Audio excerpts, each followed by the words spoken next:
Vad roligt att just du har valt att lyssna på vår podd. Tillsammans kan vi skapa större möjligheter för förståelsen för integrativ medicin och hälsa. Är du intresserad av det så bli gärna medlem i vår förening och en del av vårt nätverk. Mer information om det här kommer i slutet av avsnittet, men du kan också redan nu hitta det på vår webbsida integrativ-medicin.se. Jag som leder samtalen heter Lena Källqvist. Jag är ordförande för föreningen som driver den här podden. Min yrkestitel är legitimerad psykoterapeut med grundutbildning legitimerad sjuksköterska. We are here in Washington DC and actually at the end of a very interesting conference, IMMH 2024, which I recommend everybody who listens to it, if you have a possibility to go next year in San Diego, you should. We are sitting outside, and as you can hear, we have a little bit of disturbance. Right now there's a flight flying over us, and so we might have a little bit of background sound, but we thought that this amazing sunny day that we have today would be a good opportunity to do this podcast outside. We catch a little bit of vitamin D. Right. Yes. And today, our guest today is Dr. Aimie Apigian. How do you pronounce it? Apigian. Apigian. Okay. Apigian? Apigian. Yes. Most people pronounce it wrong, so that's why I usually just go by Dr. Aimie. Okay. Drop that But whole Apigian thing. is kind of funny also. Apigian, yes. It's actually Armenian by background. Yeah. Mm-hmm. Oh. So we stick to Dr. Aimie then. You are an MD, but you are a double board certified physician, boarded in both preventive and addiction medicine, and you have a master's in biochemistry, as well as a master's in public health. You have, if I understood it, 2021, started up Trauma Healing Accelerated, where you are a leader, a speaker, and also the founder, and you lead individual consultations, but you also train professionals as us to be able to do the amazing work you do in connection to trauma. But we heard your excellent lecture the other day, and you told us that you actually started your career as a general surgeon not to have to deal with patients' feelings. I did say that. I was honest. You did say that. Yes. We're going to soon go into that question, but I'm going to start off with also presenting Lena Källqvist, who's actually the founder of this pod. We are representing the board of the Swedish Association of Integrative Medicine and Health, but this was Lena's idea originally. In 2020, when COVID hit and we suddenly were limited in what to do, you had this idea to start this pod, and it's been really successful. But and besides from being the chairman of the board of the Swedish Association of Integrative Medicine and Health, you are also a licensed nurse and psychotherapist, and your focus in your psychotherapy work is crisis and trauma. So this is really like, Oh my God, I didn't see that happen or that coming, because I have had this podcast for 4 years and I have never ever got introduced, and not in that way. So it's the first time.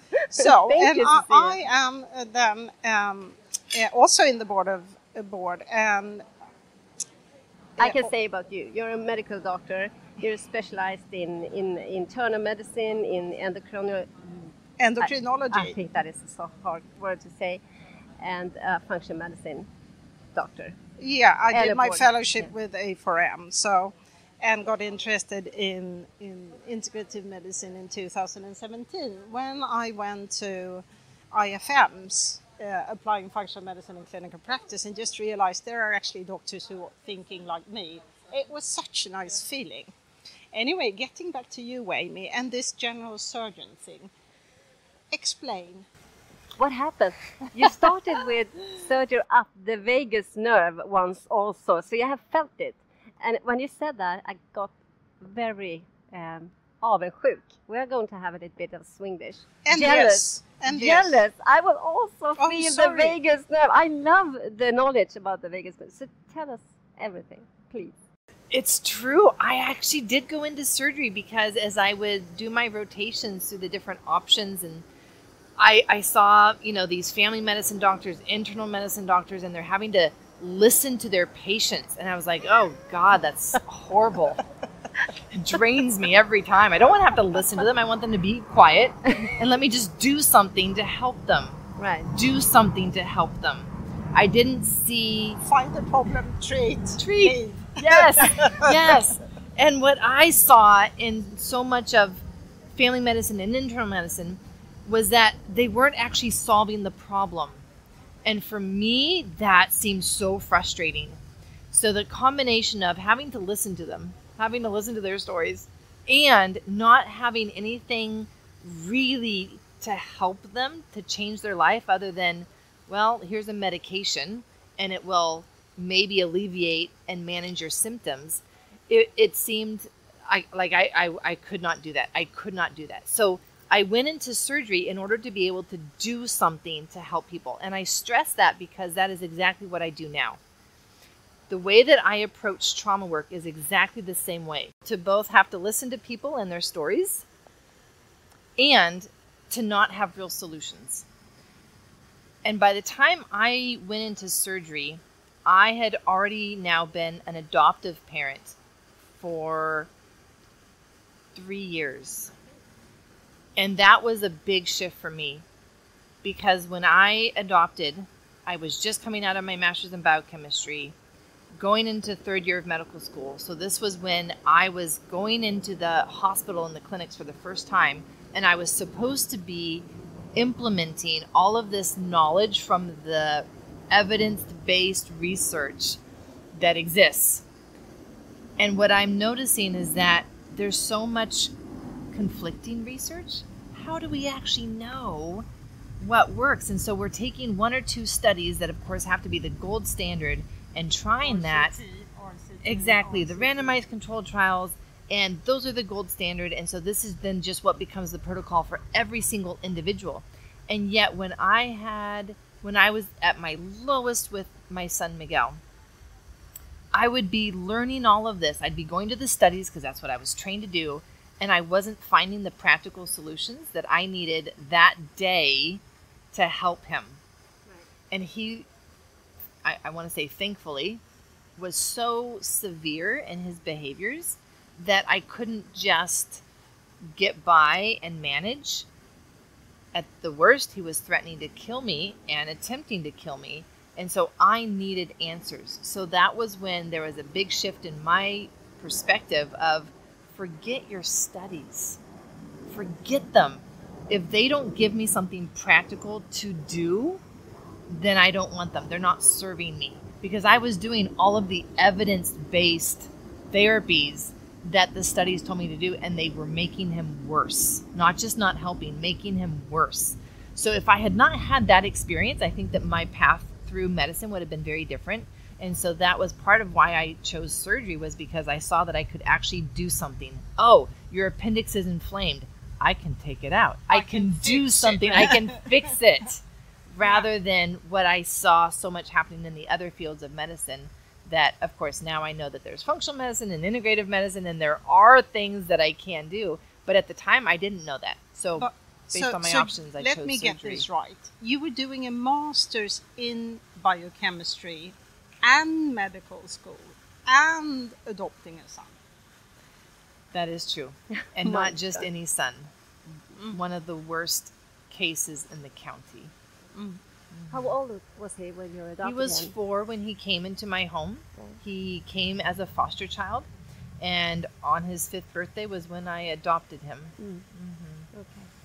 Yeah. Okay. And when did the troubling started? Was it when he came as a 4 years old, or if did it develop? There is what's called a honeymoon phase. Every foster child or adoptive child that I've ever worked with, and I've now worked with over 100 adopted children from all over the world, they all have this honeymoon phase because they come in And they want so much for things to work out. They want to be loved. They want to be accepted. At least they think they do. And then they fall apart because they can't maintain that. And so much of their own attachment insecurities come up. Like for my son, I didn't know this, but my love was what triggered him. Yeah, I know. And so the more I loved him, the more he was triggered and would say things like, I want to poke your eyes out with sticks because I don't want you seeing me. I don't want you seeing the pain behind my eyes. And I didn't know that. I thought that I think a lot of people think that these kids who have had such hardship in their early life, they just need to be loved, and love is what will heal them. And it's not true. Love is what triggers them. Right. And you've got to figure out a way to give them the medicine, which is the love, but they won't take the medicine. So how can you change your delivery system so that they don't even realize that they're taking medicine? But I would say that I think what we're, because now you have met hundreds of adopted children. Yes. You have made it, you have understood something, you heal them, you have your recovery center, right? The trauma, because I think maybe that is love. It is love. It's action. It's action. You love him so much that you went beyond what everyone else told you. So this is connected. We're actually going to talk to a friend of mine who's a social worker by training, but he has written a book said, talk in a way that I understand. And I think that is the key to understand that when you have someone traumatized, you need to understand where are their safety spots, where in which way can I approach this? Because true love is doing that. True love is not necessarily saying I love you and hug you and all that. True love is understanding, is trying to meet the person in front of you and talk to them in their language in a way that they understand so they can feel safe. And that way you can get to a point where you can say, I love you, and hug them, and have that connection that you may be thinking of as something positive. It has been so fascinating for me because, of course, then I go from that experience and I start seeing attachment insecurities in myself. And I had never even thought that I had childhood trauma. So why would I start to relate to, oh my goodness, like I think I get afraid of being seen. I put my guard up. Yeah. I can be afraid of connection. I'd never seen that in myself. But then here's what happened. I started seeing it in all my patients. Yeah. The words that they would use or how they would respond to me, because now I'm becoming an expert in reading the nervous system because my life depends on it. And I can't not see it anymore. And I'm reading my patients' body language. And I'm hearing the words that they're choosing to say. And I'm hearing how they describe how they feel. And I'm like, oh my goodness, all of my patients have some degree of attachment insecurity. But then as I continued on my experience with myself, I got very sick. My body crashed at one point. I am one that since I was a child, I actually did not feel safe in my own home. So every time that I was home, I had to be finding coping mechanisms to stuff that feeling of I don't feel safe so that I wouldn't feel it. How awful to not feel safe in the one place that you're supposed to feel safe. And also maybe then why you didn't want to deal with the patient's emotions. Because suddenly you're opening up that world of feelings that you have worked so hard to shut off. Yeah. Yes. And that can only last for so long. When we do that, it is inevitable that it creates a biology of fear. It creates a biology of overwhelm. And that only leads to becoming sick. It's not if, it's when. And my when happened in 2014. I was just finishing up my 3rd year of general surgery residency. I was actually on transplant rotation. And the hours that I was required to do that, and the emotional toll that took on me of watching very sick patients, and many pass away. and my body tanked. And by tanked, I mean one day I woke up and I literally could not get out of bed. And that was when things really shifted for me, because all of a sudden I was the patient that I'd always feared. That patient who their labs what needed solutions, but the DSM didn't give me a clear diagnosis with a clear etiology.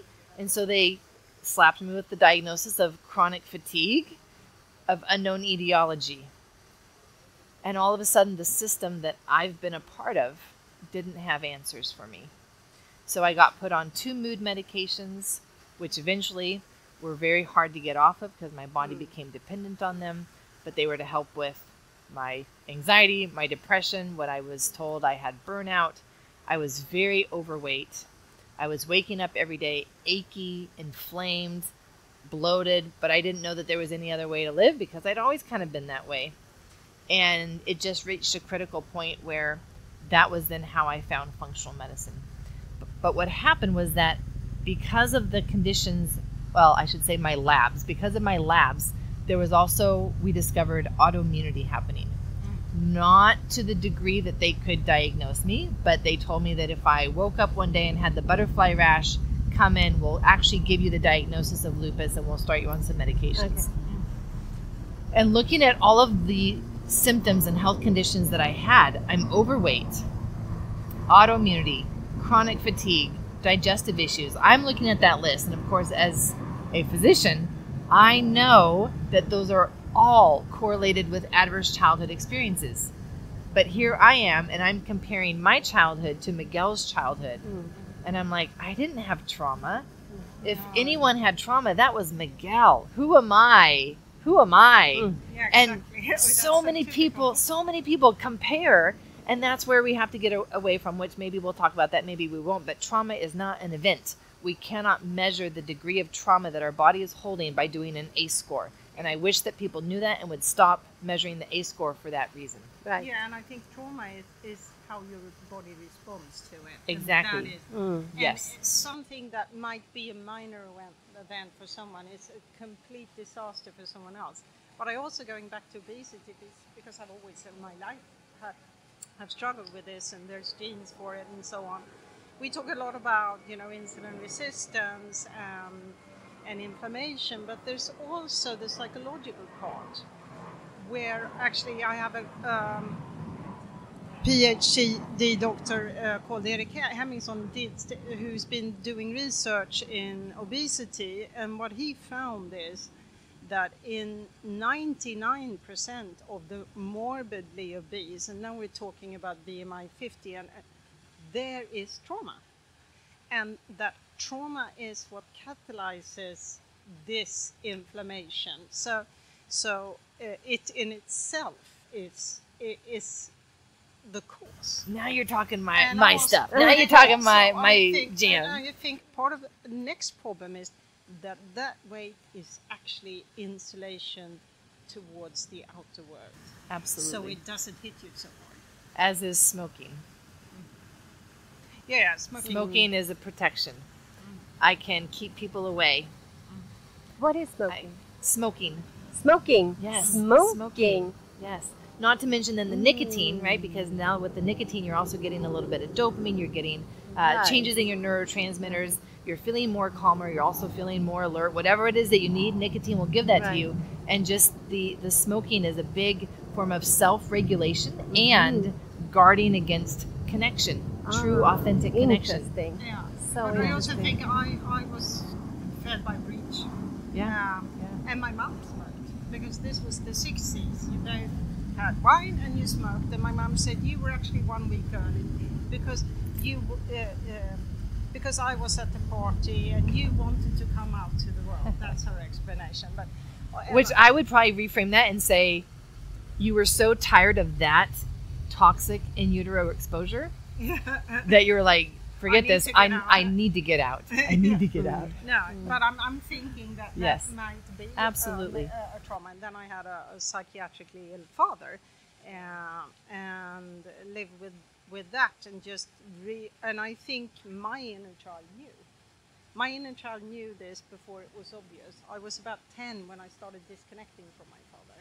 And I think I felt something was not right. So I detached from a rather otherwise very active father in my younger years. And actually when I grew up, he was the one more sort of parent than my mom was at the time. She had problems dealing with small kids. She needed to be able to talk to them, whereas my father was like the present parent. But then around 10, and looking back, I can actually now on photos see his disease when I was a kid. But you said about A score. So the A score, you would people not to take and to diagnose by A score, or say that this is this and you have 8 A scores, and then we know that you have a severe trauma in your childhood. What would you say? What would you explain it instead? I know that sounds like blasphemy. Like here I am, a preventive medicine doctor. The A study came out of the preventive medicine field, and here I'm saying I think it does more damage. And here's why I think it does more damage. For those people who have a high A score, what they tell me is when I got my A score, I lost hope, because all of the studies tell me I'm going to live 15 years less. Right. It's a label. It's a label that tells you you're going to have more problems in your health, in your relationships, in life, and you're going to die younger. Yeah. And there's nothing that we can do about it, right? Because there's not that clear solution that has been provided for people. But here's the problem with the people who do that and then have a very low A score. They're like, oh, I'm good. I didn't have trauma. And I'm looking at them being like, oh, honey, you're storing so much trauma. But they don't see it as trauma because they're looking at events. And so that's why a big part of my message is stop even calling it trauma. Can we just start using the word overwhelm? Because then I can ask someone, when in your life did you feel overwhelmed? When in your childhood do you remember first starting feeling overwhelmed, that you needed to disconnect, that you needed to isolate, that you needed to, whatever, just with the chaos or the confusion that was going on in your family, at school, in your life, and you felt alone. Right. And that's when it created the overwhelm, because that's when your biology started to be affected. Right. That is what you say. It's the key, one of the keys, but it's the most severe key if you are alone for real inside, and don't have anything to talk about what happened. Alone can be a wonderful gift if you feel secure, if you feel resourced. And then there's the alone where it doesn't feel okay.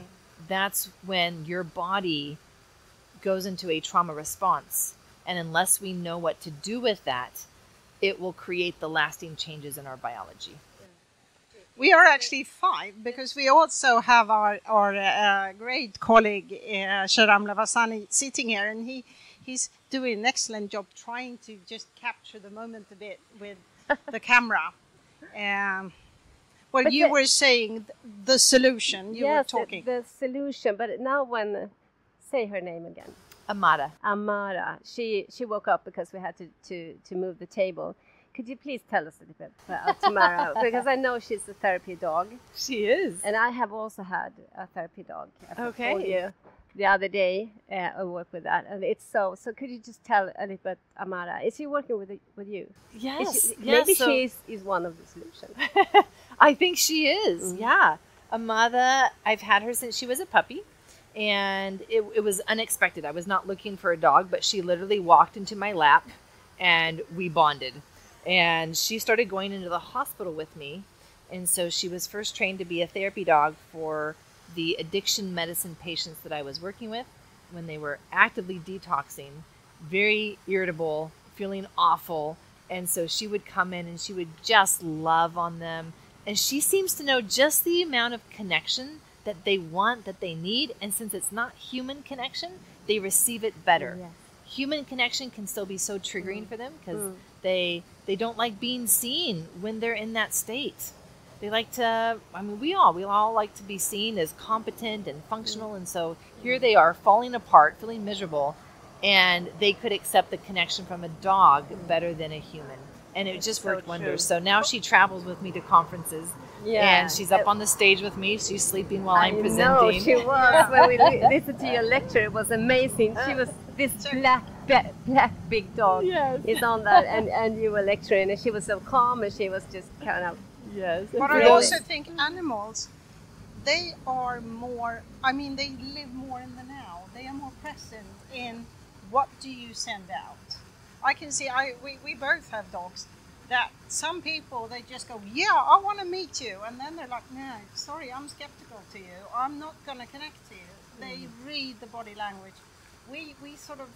We have been trained not to. But it We also, shut that off. yeah.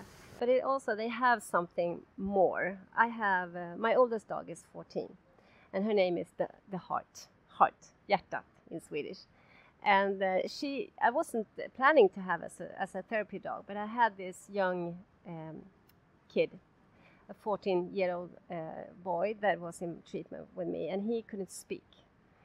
So he just came to my office, and he sat there. And someday I had my dog there because I didn't have to have her that day, and I didn't want her to be alone for too many hours at home. So she was with me, and I asked him, can I have her with us in the room? And he said, he let me know that it was okay.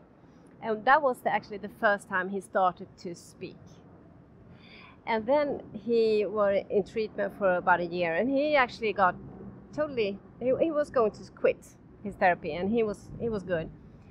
But then suddenly he turned to be very, very bad again. His anxiety raised, called me and asked if they were home, and he said that, could I lend hjärtat to our place because my son is so, and he couldn't eat, he couldn't do anything, and he just kind of lie there on his back. And then I didn't have my license to be a psychotherapist, so I was in education. I had supervisions, and he said afterwards that if you have asked me, I said, no, you're not allowed to do this. So I didn't ask him. I kind of knew that. So his dad came and landed her and took her home to him. And she came into the apartment where they lived, and she just kind of went into the room that the son was lying, and she just looked at him, smelled him, and jumped up and laid her. And this is kind of big. She's not that big that your dog is, but she's big. And she jumped up and laid it down on his breast. And there she was lying there for 1.5 hours. And I said that she's very, very scared about when you're having what you call Sudden reactions? No, or nyårsafton när de har fireworks. Fireworks. Yeah. She's very afraid of fireworks. You have to take care of her when they do that at the 12th. So he said that to his son, and he was very good at playing piano. So after 1.5 hours, she has been lying there on him. He said that his dad said, now it will enter this time that is going to be fireworks and so on, so we have to take care of the heart now. And he just went up, put himself to the piano, and he played all over that. And then it was a turnaround. Co-regulation. In the Polyvagal Theory, it's co-regulation. And they know that. They just know that. Sorry, And then we're getting into the Polyvagal Theory, which I know is an important part of what you do. I think the part of the interesting work is also that you actually also look at the biology and biochemistry of it, which I find sometimes in your world is lacking. I'm turning to Lena here, but as a psychotherapist. But could you tell us a little bit about how you work with this sort of polyvagal theory, the way you look upon it? Polyvagal theory is really, I mean, the framework that I see the nervous system and the body, and thus the repair, the solutions.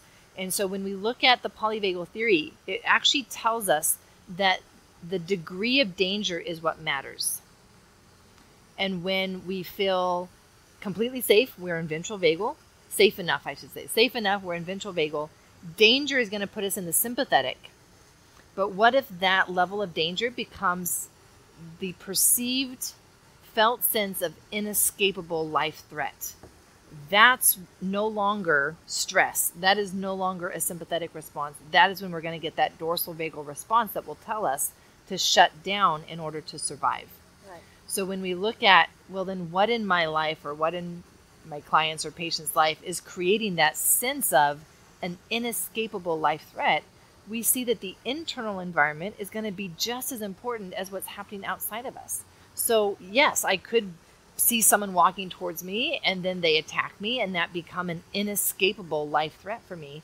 But every person, the majority of their trauma responses are not going to be triggered by something outside of them.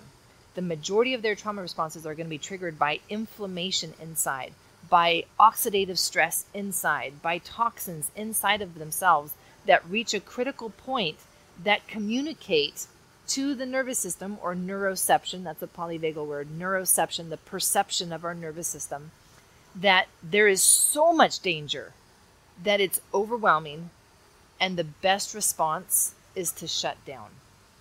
And people just have not realized that in the therapy world, I would say, because they're looking more at the emotional aspects, they're looking at the psychological aspects. They have, we've missed that part that actually our biology can create those cues of danger, and those cues of danger can become so big that they are an inescapable life threat. One of the most common examples is brain inflammation. We were talking about brain fog earlier. Brain inflammation. So neuroinflammation, we have these immune cells in our brain and throughout our nervous system. They're called microglia. And when we've had an experience, it's either an intense emotional stress of overwhelm, or we hit our head, or we're born with the cord wrapped around our neck, or we have a near drowning. All of those experiences are ones that will prime those microglia.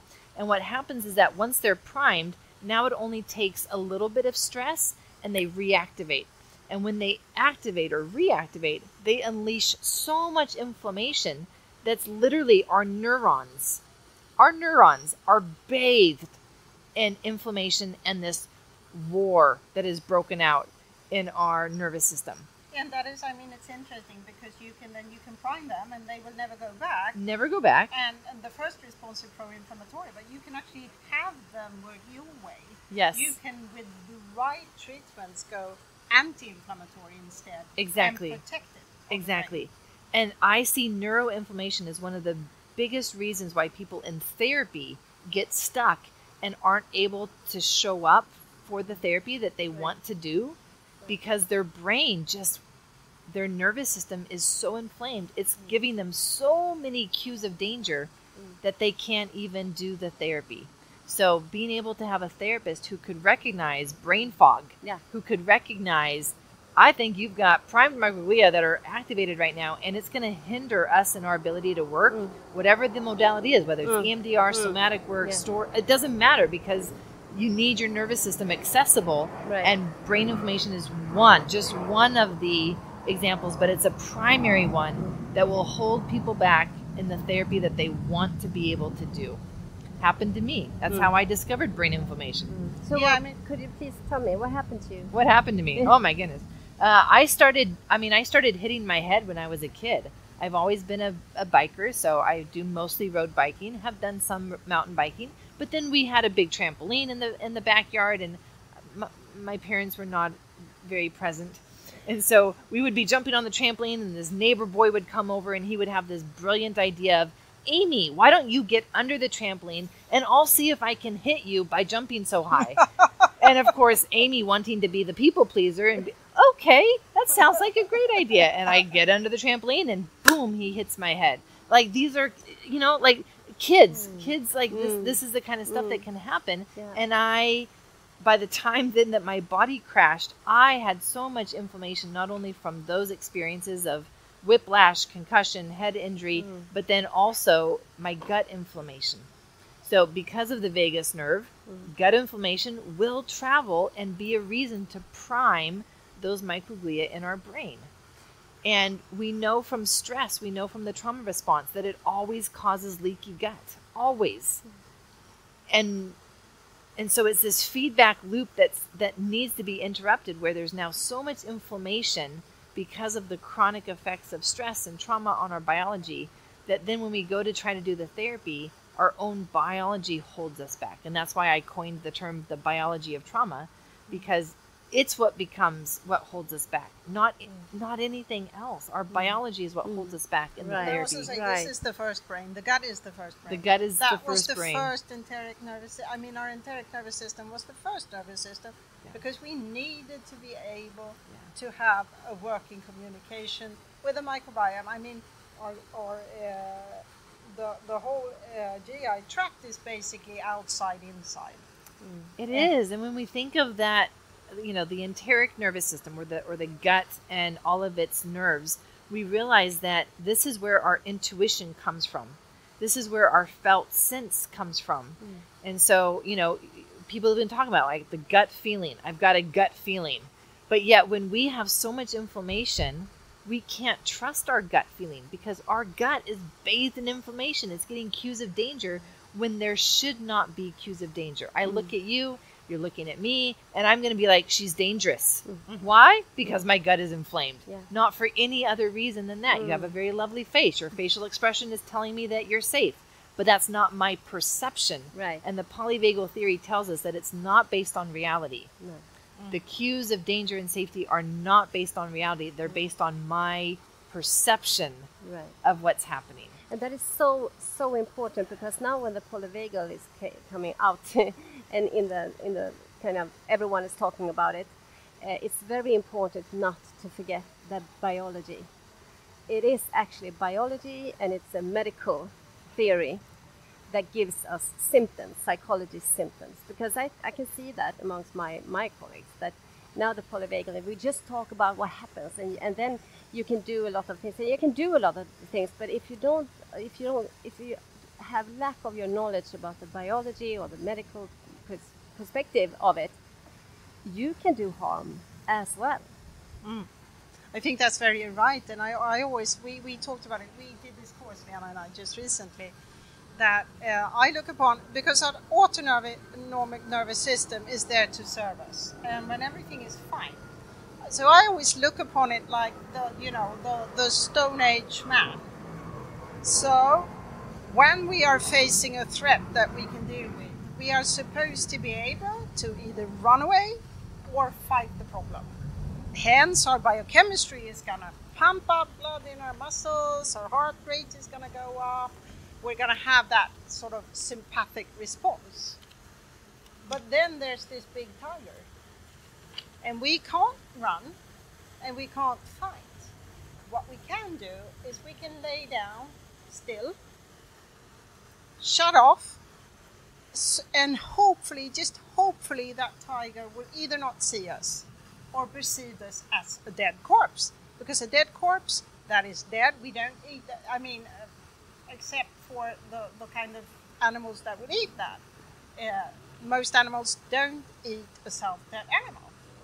And then, of course, the next step is, once that threat has left, I need to be able to run, to get out of there as soon as possible, to be able to land back in my cave with my colleagues and friends and have this nice chat about I met this big tiger and I survived. Yeah, to co-regulate.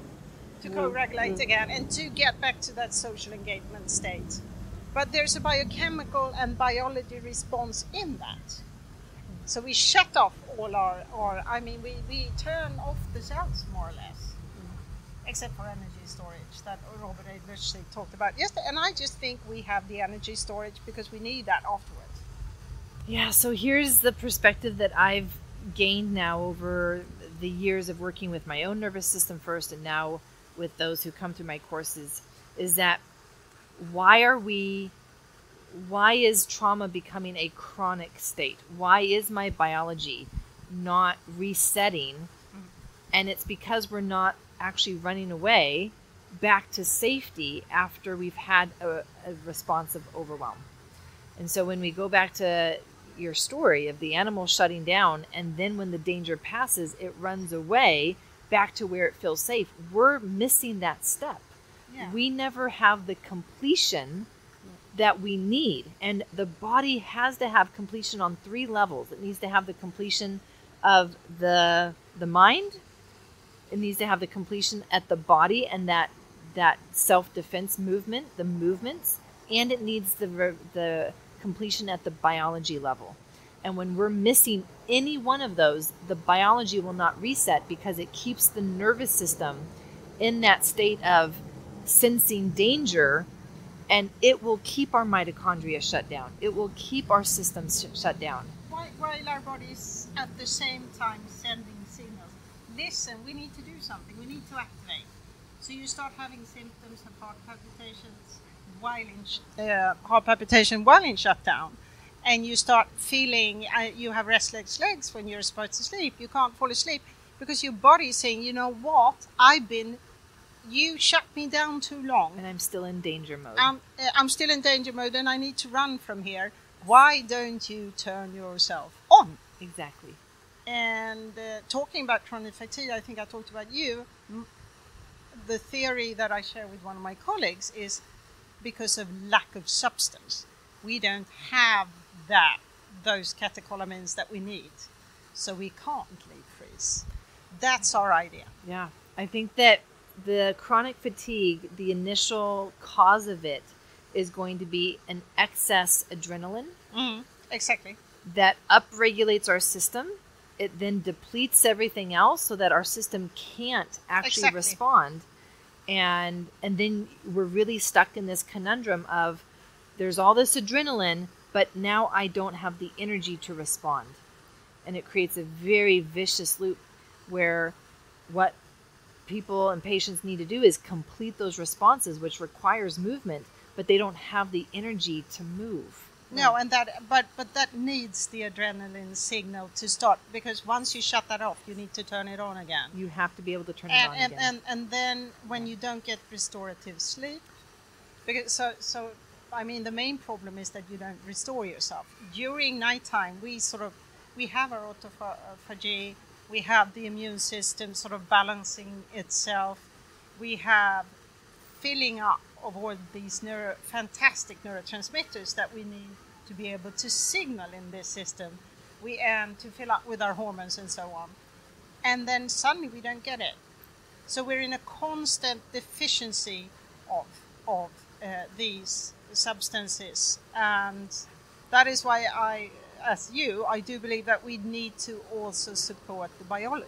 Have to, or else it will stay stuck. So back to you. You were crashed. You crashed. I did, 2014. And you were able to come out from the bed. No. What happened after that? I didn't find any answers, and that's when I got online from bed, and I found functional medicine. Right. And I started reading, started learning, started applying. And that's when I heard about all the gut stuff, and I'm like, oh yeah, my gut is off. Who knew? I hadn't been paying attention. But it was very hard for me piecing it all together, especially having chronic fatigue, because I could only be awake for 1 or 2 hours at a time before I would have to sleep again for 2 to 4 hours. So it took me a long time, and I didn't have anybody putting the pieces together for me to be able to help me see how the trauma piece and the functional medicine piece could work together. So it was me having to try to figure out those two separate worlds and seeing how they combined in my experience and what I needed to do. And it was both. Like I needed to do the trauma work, the nervous system regulation, and the functional medicine piece. But I think in the functional medicine, what we tend to forget, if you look at the matrix, there's this centerpiece where that is included. We're so focused on gut testing and neurotransmitters and hormones, and there's this in the matrix of functional medicine. There's this body, mind, soul. And the functional medicine view and what I teach about functional medicine now is very different than your standard functional medicine and how I was taught, because I have a very different lens. For me, everything comes down to the nervous system and the gut. Like the gut is being driven by the dysregulation in the nervous system, and I don't care how many supplements and probiotics or prebiotics or whatever you want to throw at the gut until I can also get that nervous system, the autonomic nervous system, to come into micro moments of safety and get out of danger, nothing is going to stick. Like I said, you have SIBO, but why? Exactly. And so I actually don't start with the gut for most people now. I start with helping them create a foundation of regulation in their nervous system. And when I do that, and I only do that for a short period of time, because we do need to address the gut. We do need to address the inflammation. They're not going to get better without those, but they experience improvement in their symptoms across the board: gut, sleep, stress, anxiety, depression, pain. Across the board, they're experiencing a decrease in all of those symptoms just with 21 days of somatic exercises, for example, that are very specific. It's not just any somatic work. It's very specific, and I'm going to walk you through that process, and I need you to learn these 7 simple exercises to create a felt sense of safety. And then I'm going to teach you 7 exercises to create a felt sense of support, because your body needs to feel that you are supporting it. And then I'm going to teach you how to titrate your expansion and your aliveness, so that you can even be able to modulate your daily life experiences to start staying out of overwhelm. And that's what makes the biggest shift. And now we can address and bring in the biology piece. But until then, it's like pushing a boulder uphill. No, and like I say, you can't, if you cannot eat, how are you supposed to do a good diet? If the problem is eating, you need to start with eating. And maybe, okay, it's not going to be that good, it's going to be a bit crap. But at least you have, you give your body energy. But I think also, I know Lena, you for a fact, because we never focus on her, and she's like one of the most brilliant psychotherapists I know. You are using a lot of tools in this. I think that the amazing thing with this is that it's connecting.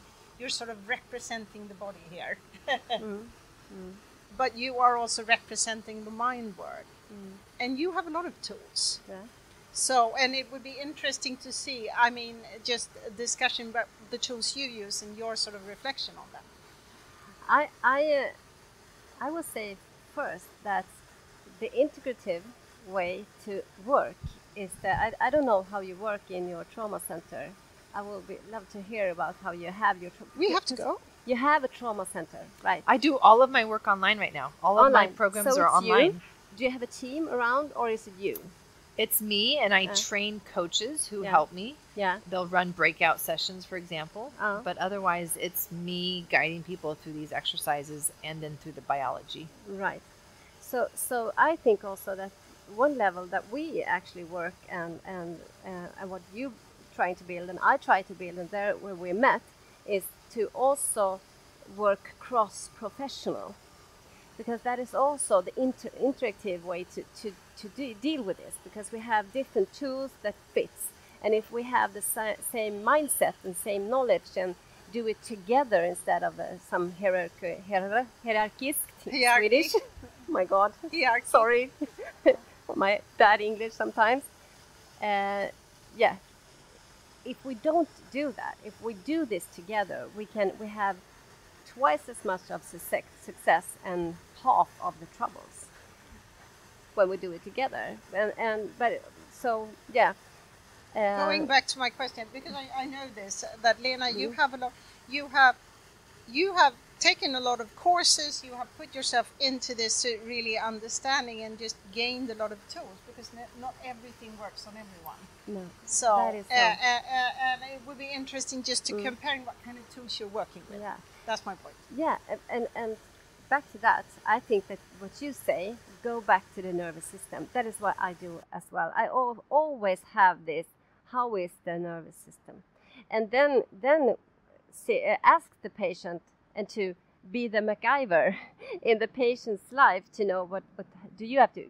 First you have to try to understand this. So it's a lot of psychoeducation, actually.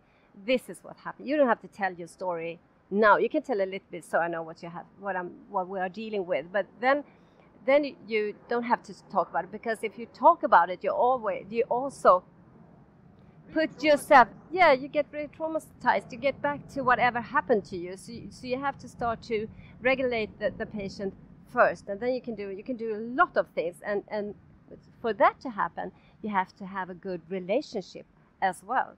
So I don't know about you, but if I have a patient that I sense doesn't like me, I try to get that patient to someone else, because they have to like the therapist. They have to feel safe with a therapist. And we are a few in Stockholm, not so many trauma therapists, but a few. So, and we know about each other, so we can, send the patient to someone else. But I know that I'm quite alone to work with doctors, and also the somatic doctors, and you're also a somatic doctor, to work with that, because that is power to start doing that. And then if we have the same knowledge, you have a lot of knowledge that I don't have, and maybe I have. I know if you're also a psychotherapist, but we have knowledge that when we meet, and that is power to do really good work. So tell me about your trauma center. What are you kind of tools do you have? What do you do? I share everything that I learned through experience, and then I went and got trained in that. And so I'm looking at it from the lens of the nervous system regulation, and for each person, they may need a different entry point. And knowing that there's 3 levels, I always keep that in mind. There's 3 levels. Am I working at the mind level? Is that the entry point for that person? Is the body and the somatic work the entry point for this person, or is the biology the entry point? But being able to keep the nervous system as the central thing that I'm trying to shift. I never lose focus of that. So that no matter what I'm doing, I'm looking at it and what will be the effect on the nervous system? What will be the effect on the nervous system? I am trying to shift their nervous system. And at first it's going to be temporary shifts. And then as we do this consistently, the shifts are going to stick. And they're going to stick longer. And then it's going to become neuroplastic changes with time. And so just looking at it of, I've got this nervous system stuck. Where is it stuck? Is it stuck in sympathetic? Is it stuck in dorsal? Is it stuck in both? Because my tools are going to be different based on the nervous system. Right. And then looking at them as a person, where do they find their current cues of safety? Because that's often going to be then my entry point. If they are a person who's entirely only ever in their head, well, then I need to kind of, just like Miguel, right? Like the connection and the love was what triggered him. So I can't come straight on and be like, you need this, because he's going to reject it. So I need to kind of so sidestep it that they don't even realize that I'm taking them into their body. And that's what I love about the very basic introductory somatic exercises that I'll start them with, is because they're so practical. It's like doing surgery on their nervous system. I would then want to ask, because I do, then I work with very sick patients in chronic fatigue. Some of them literally in a dark room 24 hours a day, and it's a problem to go to the toilet because there's no energy to do that. And I find that the somatic work is sometimes too energy depleting. So my question is, how do you approach that kind of patient? Because of course we would want this, and I also know that some patients get really provoked when we talk about neuroplasticity, because they think that I believe that there's nothing physically wrong with them, and that I believe that they can think their way out of ME/CFS, which of course they can't do, because this is a whole body. It's one of those examples of diseases where you really need to see the whole person, body, mind, soul. But what would be your approach in that? I'm just curious, because it is. I find that is hard. You work with Louise that we have had in this pod, and I find that some patients I have overestimated their possibility to use their energy. So they go into really severe post-exertional malaise after just doing, like 2 minutes of tension trauma release exercises or so on. That's why I never start with that. I never start with that. So in speaking about someone specifically with chronic fatigue, we always need to do less than what even they think they can do. Agreed. Less. Not the same amount that they think they can do. Definitely Less. not. Less. So this is where I am different than the other somatic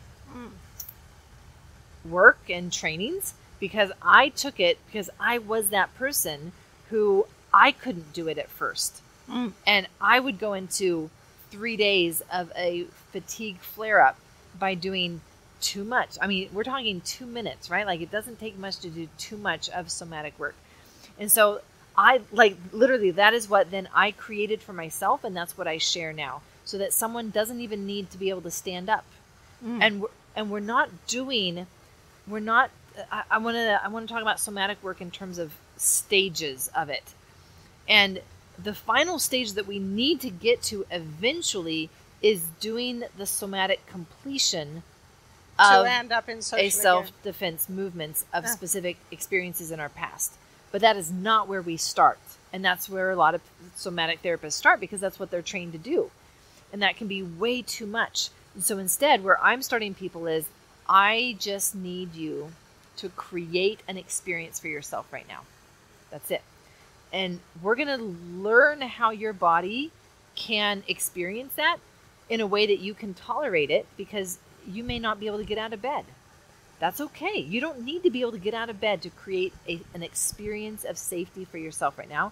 And let's give ourselves some, some grace. And we're just going to see if we can create 1 second of a felt sense of safety. And you know what? Let's in fact not even say safe. Let's just say safer.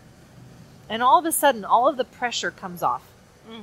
There's no pressure to create complete safety. It's just, we're taking where you're at right now and just safer for 1 second. That's all we're going to try to do. And with that, then, if they can't move, if they're in bed, well, then what if we just did a VU, right? Like, you don't have to move to do a VU. Lay there. And it doesn't have to be forceful. It can be very soft. So I'll just do it right now. Just like, and that's it. And we're just going to do 1 right now. You think you can do 2? That's great. We're going to do less than what you think you can do, because we don't even want to come close to that line of overwhelm for your body.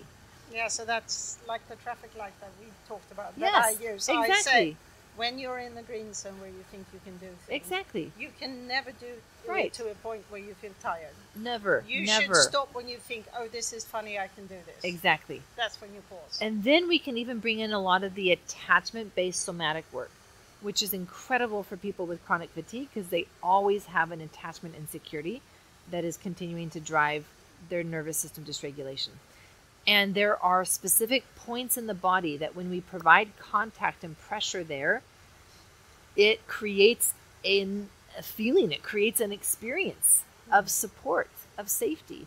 And so I'll have them lay on their side, and I put a pillow on their back and have them just lean back into the pillow so that the pillow is holding them up. Back support is one of the most amazing felt experiences for someone with an attachment security. Same with neck support. And you can do these exercises in bed. You don't have to get up. You don't have to move. There's not a lot of movement. In fact, you're just laying there. But it's the fact that there are specific points in the body, and we know this science, that we can leverage to create these experiences that your body then says, it's safer right now. It's safer. And that's where we start. And so that's why, like, I have so much hope for anyone who's even immobile for whatever reason, that it doesn't matter. I can still teach them how to create an experience of feeling safer than what they are right now, and that will start to shift their nervous system. Right. So, and I see that we need to be rounding up for this last lecture, and we would probably be Is it very so happy to have you again. No, is it all? It's already finished? I think we've talked for about an hour actually, but any last words, Aimie? Yeah, some last words. Just some last words. I would like to tell everyone about your education, if they're curious about your education. So please tell us something about that. This is what I'd love to do. I love to share hope. I have been that person, first a mom, and then for myself, that lost hope. And so to be able to be in a place now where I've put some pieces together and I actually know how to guide someone safely into starting to feel their body, that's the first step towards healing. It is so meaningful to me right now to be able to share hope. So that would be my last word. I don't care who you are. I don't care what you've been through. I don't care how bad things are right now. There is hope. There is. There and when is we hope. know all about this Polyvagal Theory, when we understand the holiness of it, Yes. we can do so much. So much. We can do Yes. so much. So much. So, and where can they find you? Yes. On the TraumaHealingAccelerated.com is where they can find information about me. If they want to listen to my podcast, they can go to biologyoftrauma.com and there's my podcast. And there's lots of resources on my websites. So. And we are going to have a conference in Sweden, so we would love you to come. I love what you guys are doing. I mean, it's just thank you for what you do. Thank you for what you do. Talk about the biology of Thank trauma. you for what you do. But I just want to say something to you and just ask you before, do you do hypnosis with your patients? What I do is I do group work. So I'm not seeing people one-on-one right now. Okay. There's a very specific reason for that. We probably don't have time to go into that. But it's very intentional for me to say, you know what? Even though it's really hard for people, I'm going to bring you into community.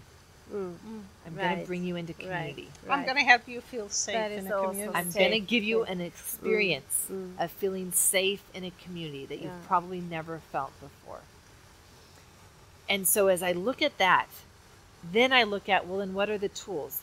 For some of them, hypnotherapy may be a tool to access some of the stuff in their mind and their body.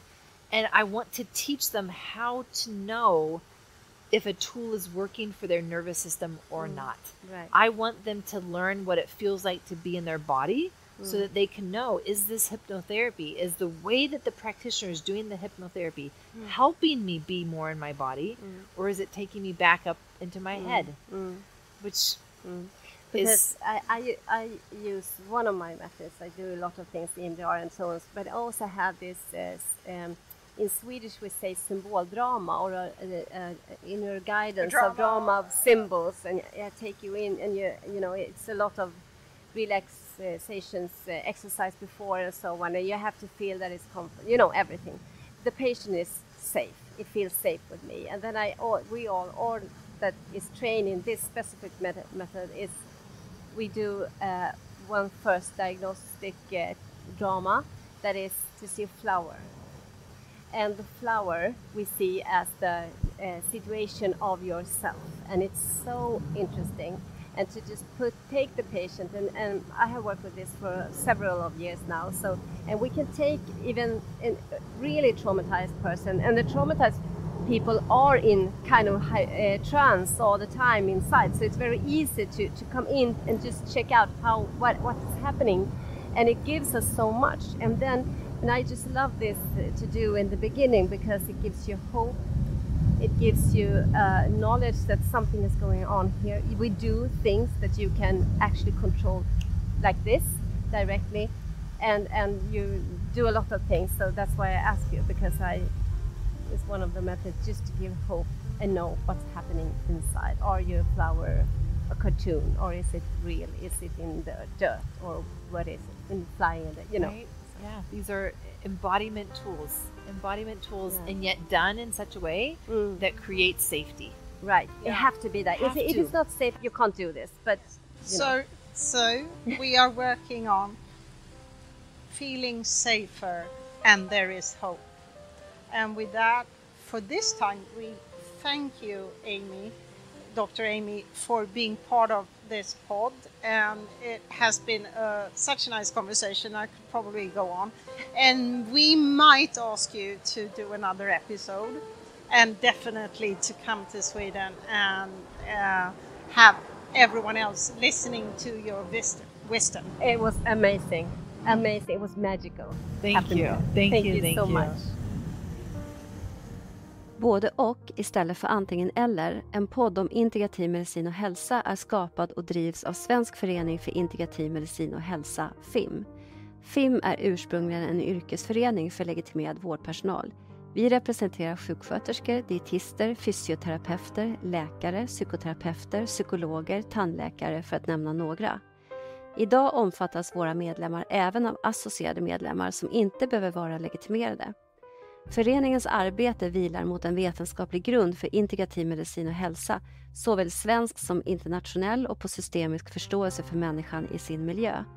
Föreningens arbetssätt har hittills varit att arrangera konferenser, seminarier och folkbilda genom att sprida information, exempelvis via sociala medier. Vår strävan inom integrativ medicin och hälsa är att vara en organisation som vågar lyfta och ifrågasätta, motverka polariseringar genom tvärvetenskapliga dialoger och sokratiska samtalsregler. Vi vill kartlägga forskning som bedrivs även internationellt och hålla koll på forskningsresultat om behandlingsmetoder, både vad det gäller den etablerade vården liksom den vård som bedrivs utanför den etablerade vården. Sokratiska samtalsregler innefattas i den sokratiska samtalsformen som egentligen all grundläggande kunskap är sprungen ur, men som ibland till och med lyser med sin frånvaro inom public service. Så bli gärna medlem hos oss, för tillsammans kan vi förändra. Och hur du blir medlem hittar du via vår hemsida integrativ-medicin.se. Vi ses och hörs i nästa avsnitt.